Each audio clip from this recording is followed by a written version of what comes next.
we are talking about the single most important strategy you can do if you want to build your child's language skills, if you want to get them talking, or if they already are talking, you want to get them talking more. This is the strategy to use. Hi, my name is Erin Larson. I'm a pediatric speech language pathologist. Little ones, birth to 3 are my absolute favorite, and I cannot wait to help you throughout these videos learn how to boost your child's language right there from your home. So make sure to hit that subscribe button. Okay, the strategy we're talking about today is very simple. It's called modeling, and that's what it is. We are modeling what we want our child to do. That's how we learn as adults. We don't magically know how to do something, right? If you're learning how to go do something, you're probably looking up a video on YouTube. You're probably Googling, hey, how do I do this? How do I change this part? You have to have a model in order to learn how to do it, okay? Same with our kids, same early on. Our kids don't magically know how to do the gestures from Wheels on the Bus, right? We have to model the wheels on the bus go round and round, open and shut, all of that. Until they see that model, they don't do it back. And so that's why it's so important for us to get on the floor, engage with our child, and model in order for them to learn that. So no, that does not mean you have to play with your child all day, every day. That is not sustainable as a mom. I'm a mom of 4, I get it. But we can also do this during daily routines. So I want to show you a couple examples of how we can do this during play, and then I'll talk about some daily routines, okay? All right, so say, let me grab the farm set. I love a farm set. So we have our farm. Farms are so good for early language because the sounds and the syllable shapes are so simple. Moo, ba. They're just like consonant vowel, meaning it's very easy for kids to say. So those are the ones we want to start with first. So how we model is, again, we do what we want the child to do. And we don't, a big thing I want you to remember is when we model without expectation, meaning we don't expect the child to say it back. If they do, great. But if they don't, that's okay. They have to understand, they have to connect meaning in order for them to use it later on. So what we can do when we're playing with this, say we want to get the sheep out. So knock, knock, knock, open. Sheep. Hi, sheep. Hi, sheep. Sheep. Ba. Ba. Okay, a couple things I want to point out real quick. Number 1, when we do these fun little routines every time we play with something, if we're playing with the house or any type of container that maybe has an open, like you have to open it, when we do the same thing over and over and over, repetition is key. So when we say knock, knock, knock, open, and we model over and over and over, repetition is how kids learn. It's not going to be very long. If your child is starting to do the knock, knock on there and it's not going to be long before they're going to say knock, knock, open. But we don't expect them to do it. And then we also don't say, okay, you do it, say knock, knock. We don't do that. We just over and over and over, knock, knock, knock, open. Pull the sheep out, talk about the sheep, do it again. Whoops. They get hungry and thirsty too. They need someone to take care of them. Could that someone be you? And that's why I also don't like noisy toys and toys that do things for you, because didn't that just mess up my interaction? Didn't that mess up my language? And it sang a song that means nothing, right? So that's just a little caveat there, that when I talk about toys and talk about how to choose toys, and I don't want the toys to sing all these songs and do all these random things, even if it's like teaching, and because that's how they're going to market it, teaching, educational, it sings ABCs, 1, 2, 3. That's not teaching language. You and how you play, that's teaching language. Okay, so like I was saying, repetition, repetition, repetition, that is what teaches them. And talk about a lot of different things. We don't want to just talk about nouns. We don't just want to go over and over, sheep, sheep, sheep. No, we want to say, ooh, hi, sheep. Work on those gestures. So important. Hi, sheep. Oh, let's pet the sheep. You pet the sheep. Pet. We're teaching verbs. and talk about this sheep, soft sheep, whatever it might be. We want to introduce and model a lot of different vocabulary other than just nouns like sheep or just saying like white.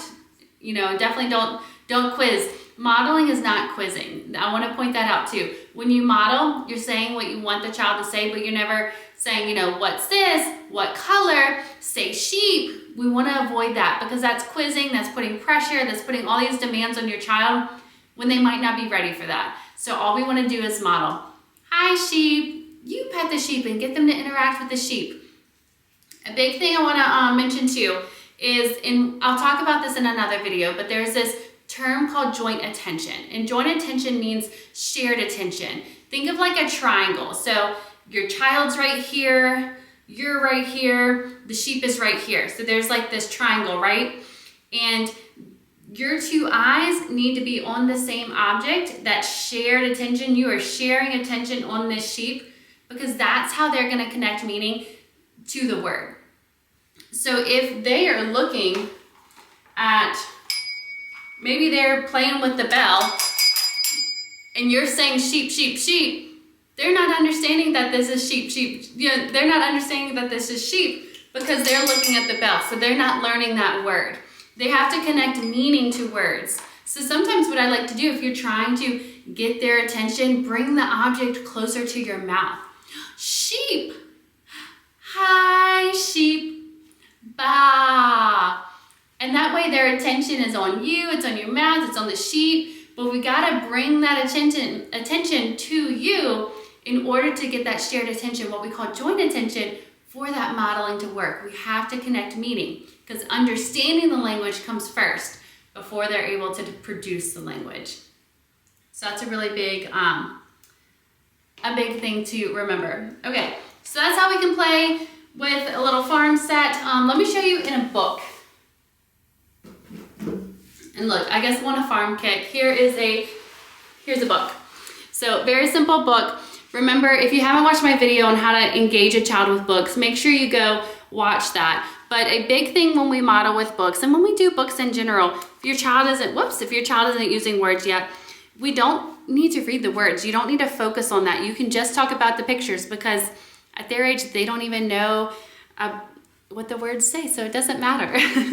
And plus we want to engage them, so we want to talk about the picture. So when we can even do knock, knock, knock, open. We can open everything around the house. Knock, knock, open the fridge. Knock, knock, open the door.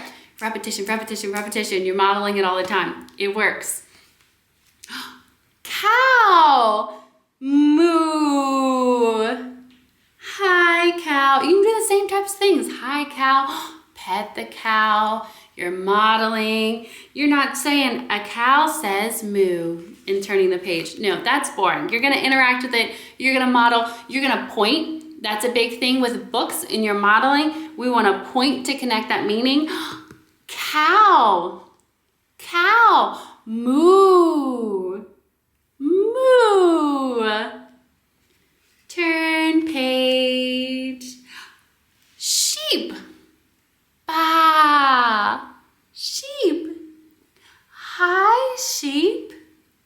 Hi. Pet the sheep. Soft sheep. Just model things over and over and over again. And that's how we can model when we interact with the book. I'm not worried about the words. I'm not worried about anything else. I'm staying on the page as long as they want, modeling over and over. And then if you do the book over and over again, that repetition modeling is key, then they're gonna start doing that knock, knock, open, and then they're gonna say, moo. They're gonna see that cow and it's gonna, I remember what mom or grandma or whoever said, moo, and they're gonna start doing that too. So that is how we model. And I know it seems so simple and I know it seems weird to do, especially when you're not getting that immediate them saying it back, because you're not saying cow. Okay, tell me, Emma, what is this? Say cow, say cow. You're not gonna get that immediate thing because I don't want you quizzing, I don't want you asking questions. You're gonna model, but you just need to know in the back of your mind that what you're doing is creating a very solid foundation of understanding, because kids have to hear words like I mean, for a typical kid, it's like 36 exposures to a new word to really get it, and that's long before they can use it. So that shows you how much modeling you really need to do in a natural way, of course. You don't just want to, go cow, cow, cow, cow, cow 36 times and be like, okay, we got it. No, we want to do it in a natural way throughout the day, throughout our play, all of that kind of stuff, for it to be natural. But the more we do it, the more your child's going to catch on, and you are going to see the lasting, that long-term effects are going to far be better using this strategy than if you constantly quizzed and focused on academic words like what color is the cow and things like that. That all can wait. That's more into preschool. Right now, we just want to focus on modeling, no pressure, and let them learn language and use it naturally. And that's what's going to make the biggest difference. I promise this one strategy is going to change the trajectory of your child's language skills over time. Okay, so let's talk about some daily routines that you can do with modeling. You can model throughout your day. Like I mentioned earlier with the knock, knock, open, I get all my clients' families to do because that open word, that's a core word that's so good that they do that when they leave the house. They do it when they get in the car, when they're getting a snack, going in the pantry, things like that, or the fridge.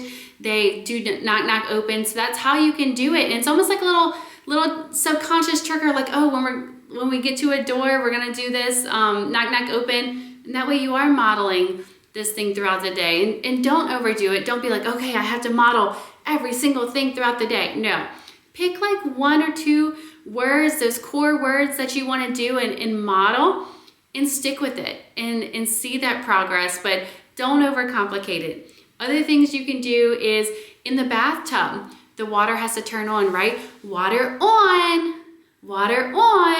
or water off, and model again, on, off, those are core words. Water, a very good word because we drink water. There's water in the bath, water in the sink, anything like that. We're just modeling. We're not having them say anything. We're not having them do anything. We just want to expose them to language. Language exposure in this type of strategy, that's what's going to get you to where you want to go. Okay, I hope this was helpful. Let me know if you incorporate this. Let me know in the comments if you have a question or tell me about your child. Reach out, all my information's there.